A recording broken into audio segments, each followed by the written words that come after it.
તિરસ્કાર.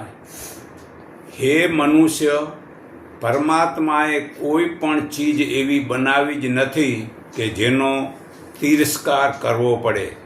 પણ હા, આપણે આપણી ઉપજાવી કાઢેલી અને અંતકરણમાં આપણને જે નુકસાન કરનારી એવી હલકી ભાવના ઉપર જ તિરસ્કાર કરવો, આપણી નિંદા કરનાર ઉપર પણ તિરસ્કાર કરવો નથી, કારણ કે એ તો આપણા મતલબ પાપ ધોવે છે. પણ ખુશ રહેવું અને આપણું સારું ભાગ્ય માનવું કે જે ઘણું ધન ખર્ચીને જે પરોપકાર કરવાથી પણ જે મનુષ્યને સંતોષ થતો નથી કે લાભ થતો નથી, તેવાઓને ફક્ત મારી નિંદા કરવાથી જ સંતોષ થાય છે. હે પ્રભુ, મારી અપાર માયા છે. ખરેખર હું ઘણો જ ભાગ્યશાળી છું કે નિરાકારનો પ્રચાર કરું છું, છતાં લોકો નિંદા કરે છે. તે મારા પાપને ધોવે છે. આ ગીતા અધ્યાય 2:54-59 પુરાવો છે કે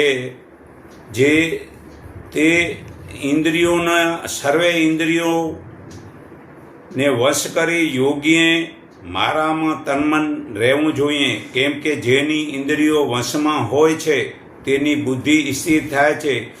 વિષયોનું ચિંતન કરતાં પુરુષને મનના વિષયોમાં આસક્તિ થાય છે. આસક્તિથી કામના ઉત્પાદન થાય છે અને કામનાઓથી ક્રોધ જન્મે છે. ક્રોધથી મૂઢતા આવે છે અને મૂઢતાથી સમૃદ્ધિનો નાશ થાય છે. સમૃદ્ધિનો નાશથી બુદ્ધિનો નાશ થાય છે અને બુદ્ધિના નાશથી મનુષ્યનું કલ્યાણ માર્ગથી સંપૂર્ણ પતન થાય છે.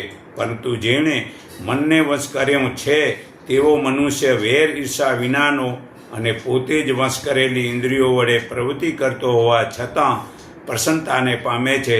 એ પ્રસન્નતાને પ્રાપ્ત થતાં મનુષ્યના સર્વે દુઃખો નાશ પામે છે, કેમ કે પ્રસન્ન ચિત્તવાળાની બુદ્ધિ જલ્દી સ્થિર થાય છે.